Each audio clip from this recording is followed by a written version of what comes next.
Hello guys, my name is Yasmin, and this story will highlight my extremely entitled and crazy mother-in-law, Jessica. My husband Keith came up with the idea of sharing this story here because he likes to read them sometimes. If you find this odd, let me tell you that he knows that his mother is crazy. I mean, he was her first victim after all. Let me tell you from the beginning. Keith grew up with his mum. Jessica was married to his dad, who divorced her after Keith was born.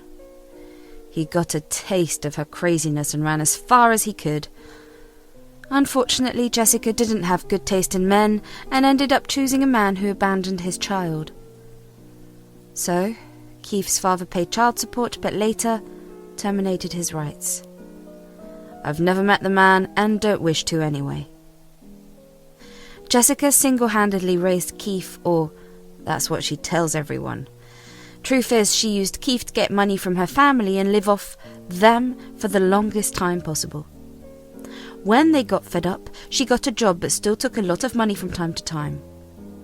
As soon as Keith was a teenager, Jessica made him work so that she could take his money. That's right, until Keith was 18, Jessica was actually taking all the money that Keith made from his jobs.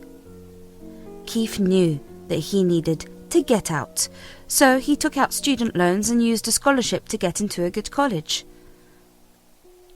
That's where we met. From the very beginning, Keith had told me all the horror stories about his mother.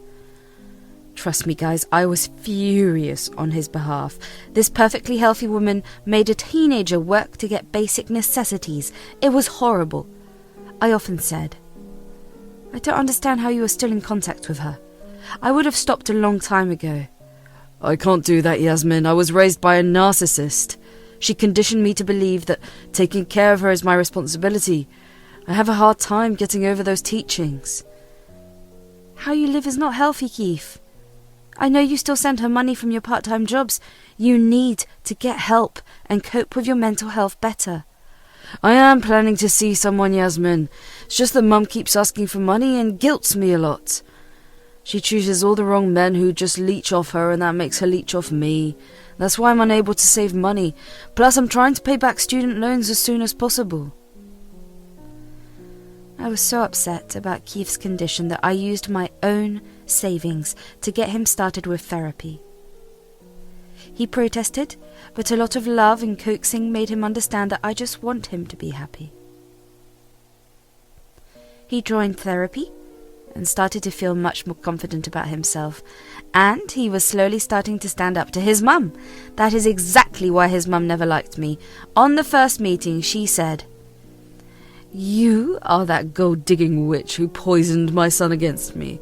How dare you, woman? You think I won't know that it was you?" I don't know what you're talking about, Jessica. Keith was suffering, so I simply helped him to get a therapist, and I used my own money for that.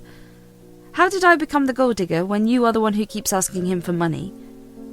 How dare you call me a gold digger? I'm his mother and you entitled his money. I raised him for 20 years and he needs to pay me back for that. You are no one to tell me what I do with my son. Keith, look what kind of woman your girlfriend is. You need to control her. I'm not going to do that, Mum. Yasmin didn't say anything wrong. Besides, it was you who started it. If you hadn't provoked her, she wouldn't have called you names. Yes, guys. Therapy can sometimes work wonders on a man. Keith had grown a shiny spine and it made me super happy. Jessica didn't find it pleasing, as usual.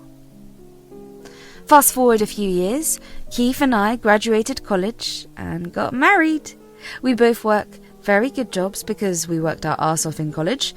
We lived frugally and had a backyard wedding at my parents' place to save money for a house. Meanwhile, Jessica also got married to a horrible man who didn't even know how to respect women. This man is Frank, an absolute unemployed deadbeat who mooched off Jessica. Jessica didn't turn a new leaf either. She pestered Keith for money until he finally agreed to rent her an apartment. She was happy with the arrangement until we bought the house. As soon as she knew, she said, "Keith, I'm so happy that you finally bought a house. I was getting tired of living in an apartment. So when can I and Frank move in?" "Excuse me, what are you talking about?" Well, I'll be moving into your house with Frank. That's what I'm saying. Why should I live in an apartment when you are housing your wife for free? Jessica, we both bought this jointly. I literally co-own this place with Keith. I don't live here for free. You are the one who lives in the apartment for free since Keith pays the rent. Watch your mouth, Yasmin. I don't tolerate disrespect from anyone. I'm talking to my son about his house. I didn't ask you anything. I have the right to talk since it's also my house you are talking about. You're not staying with us, and neither is Frank. That's for my son to decide, and he knows that it's his responsibility to take care of me. I'm already taking care of you, Mum. You don't get to move into my house to raise me. That's not how it works. And there is no chance of argument, so don't even try. You're acting like an entitled brat, Keith. Your mum had worked hard to raise you, and you need to take some responsibility for her. Now, be a good son, give us a copy of your keys so that we can move in. You don't get a say in what I do with my house keys, Frank. Hell, neither of you are even getting a copy of our keys. I'll be staying this for a last time. You two will not be moving into our house. That is it. You would think that's the end of it. Well, it isn't. For days, Frank and Jessica kept harassing us and guilting us. Jessica even said some horrible things to me because she thought I was manipulating Keith and making him abandon her. It was funny at first, but soon we got fed up. One day Keith went to their apartment to drive it into their head that they wouldn't be moving in. We thought that our point got across since we stopped hearing from them. Problem solved. Well, not quite. A month after we moved into our house, we had a small vacation coming up. After saving for years, we finally decided to go on a break to celebrate our house purchase. It was supposed to be a relaxing vacation for the two of us by the beach. We both took time off and decided to take things easy for that week. We flew there and had a blast from the first day itself, but as evening came, something shocking happened. I got a notification from the Ring camera on my house's door. Yes, we did set up surveillance cameras before we went on vacation. Since we didn't ask anyone to house it, we thought that it would be important. Now, I had no idea who would even show up at the door. The neighborhood is pretty safe and we have lived there before. Hardly anything ever happened there. So I was curious why there was so much activity at the house. I opened my ozone to see what the hell was going on there. What I found in the live camera footage shocked me. There I saw my dear mother-in-law, Jessica, and her new husband, Frank, moving into our frickin' home. Yes, they somehow got into our house and brought 12 bags of clothes. Literally 12 frickin' bags. They were moving into the guest room and setting up everything there. Jessica even went into the kitchen to make herself some food. I was shocked and angry at what I was witnessing. I knew that I needed to tell Keith immediately, so I called him over and said, I have some news, Keith. I think we need to talk about it right now. Right now? What's so important, Yasmin? We're on vacation. I'm kinda not in the mood for any serious stuff today. Trust me, Keith, I'm not in the mood to deal with horrible people either, but this situation is dire and needs our immediate attention. I'm afraid it's about your mother. Mum's making trouble? Again? Oh God, what is it this time? Did she manage to break into our house or something? From the look I gave Keith, it became apparent to him that he wasn't off the mark. His eyes immediately turned into saucers as he tried to make sense of the situation. I pulled out my phone and showed him what Jessica and Frank were doing. He was shocked and looked very angry at what he was seeing. I mean, his joke turned out to be the truth. His mum broke into our new house and was moving in furniture with her husband. Keith looked a little pissed off and said, You can leave it to my mother to surprise me in the worst way possible. Looks like she didn't take the hint at all. We made it clear that day that she won't be living with us. I'm even surprised as to how she got the keys to our house. It just blows my mind. Her new husband is a sleazy guy, Yasmin. We both know that. I'm afraid he may have gotten his hands on our keys and made a copy. I wouldn't put it past him. We will need to go back and change the locks. That's the only way we can make sure that they don't barge into our house any time they like. But what do we do about this current problem? Do you have something in mind? Look, I know they are your parents and all, but I really want to call the cops on them. What they are doing is illegal and downright scary. They can't be trusted anymore either. Calling the cops and going no contact with them is the best solution possible. I gave Keith some time to turn the idea in his head. I could see that he was thinking hard and had grim lines on his forehead. But it didn't take too long to come back with a response. And his response was way better than I imagined. He said, You know what, Yasmin? Let's do it! What? Are you sure about that? There'll be no going back once we do this, and the cops will drag your mum and Frank to the streets with all their things. I know that, Yasmin. I've given them enough chances to improve themselves. They've just betrayed my trust every time. I have to stop somewhere. There has to be some consequences. What they did today is not only a breach of our privacy, but also illegal. I think it's time they realise they can't do whatever they want. Would you go no contact with them as well? Of course. My reluctance to do that has already created a lot of problems. I should have done this a long time ago. I'm frickin' stupid and thought Mum would grow some sense after I got married. Since that's not happening, I'm going to distance myself from them. It's the only way, and I am actually feeling good about it. Okay then, if you're on board with it, let's proceed with that plan, but first, let's call your mum and give her a warning, just a final chance to make this right. I don't have any hope, but we can get evidence that we didn't allow her in our house. Keith agreed with the plan and called his mother. She didn't pick up the first time. Through the security cameras I could see that she was visibly annoyed and went to Frank. They discussed something before answering the call. When we rang the second time, she put the phone on the loudspeaker so that Frank could join in as well. She said, Hey, Keith, how are you doing? Is the vacation going fine? You need to tell me what's going on over there. I don't know what you're talking about. Everything is just breezy here. Nothing to worry about. Really, Jessica? You and Frank breaking into our house is nothing to worry about? Jessica went quiet when I said that. On the security tapes we could see that she tensed and looked at Frank again. I mean, Frank was better with fooling and manipulating people, so this was expected. Jessica wanted her new husband to come up with some plan. What are you even talking about, Yasmin? Keith, your wife has gone crazy. You need to shut her up. Don't talk to my wife like that. We know what you two are up to. We've cameras in the house, both inside and out. There's no point in lying to us. We can see you on our phones right now. Wait, what? How dare you spy on us, Keith? This is unacceptable. What about our privacy? You should have been more thoughtful. It was ironic how Jessica was offended by the fact that we could see their activities on our screen. She talks about respecting people's privacy when she broke into someone's house and made it their own. I didn't know if Jessica was trying to deflect or if she was offended. I have a good guess that it's a little bit of both.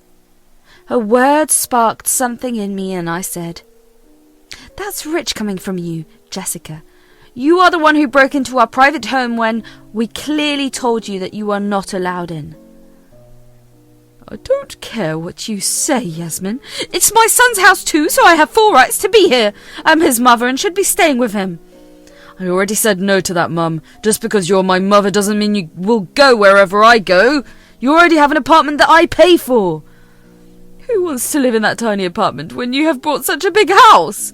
You're turning into such a selfish man after getting married, Keith. This is unacceptable.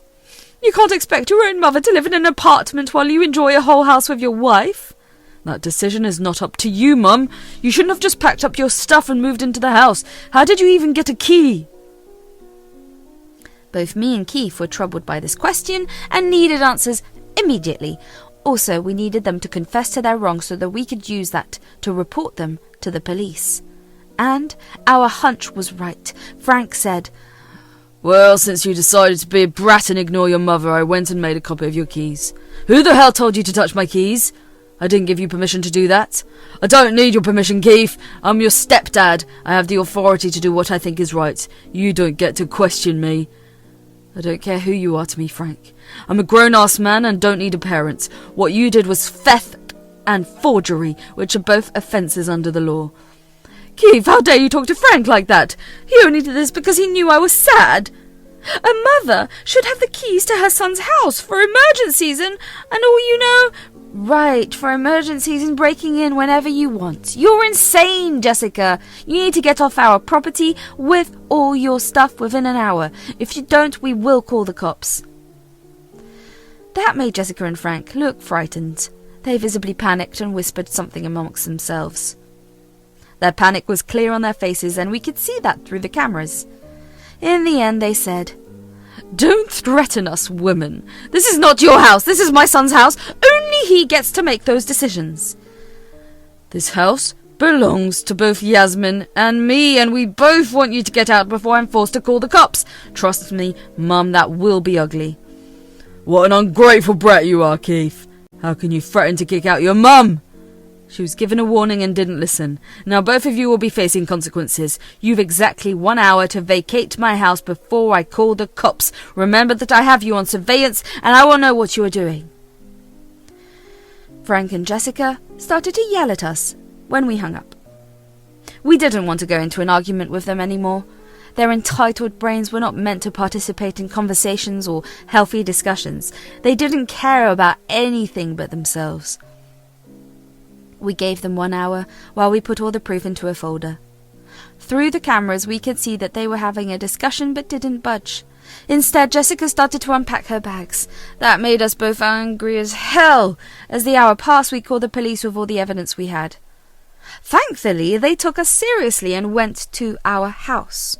We saw the whole fiasco unfold in front of our house. The cops went there and knocked at the door. Jessica and Frank opened the door and immediately faked being confused.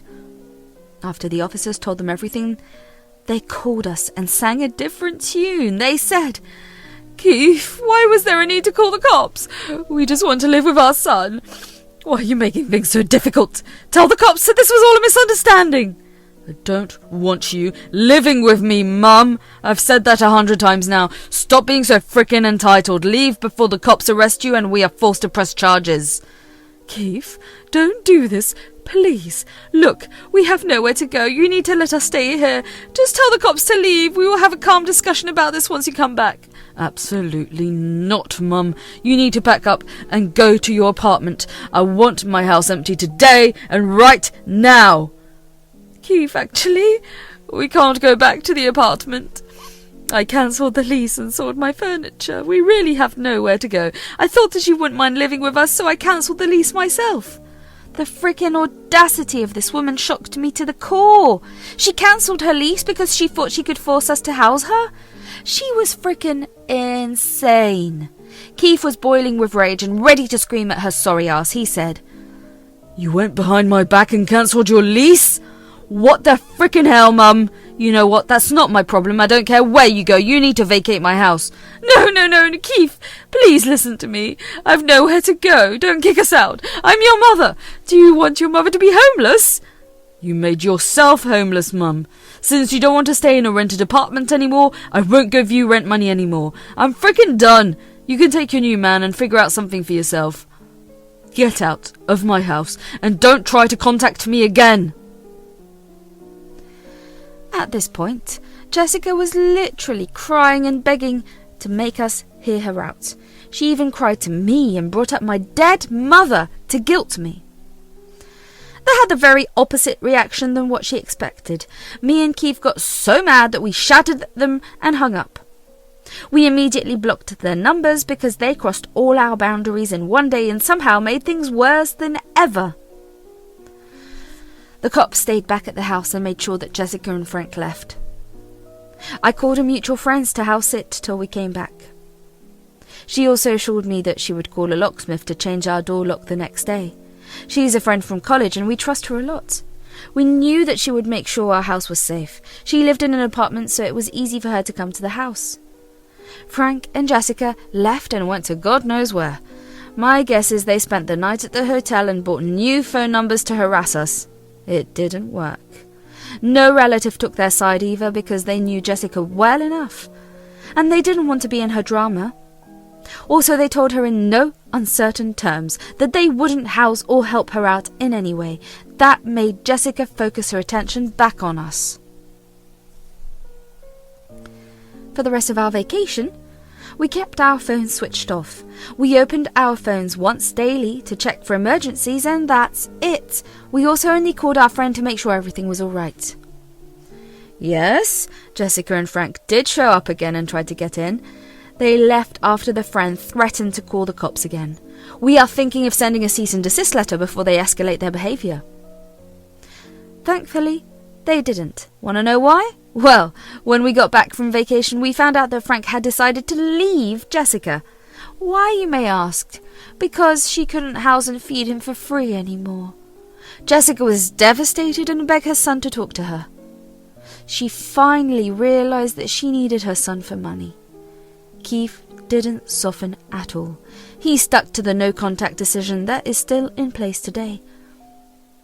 Last we know from family, Jessica rented a trailer and still works at the retail store with no hope of retirement in sight.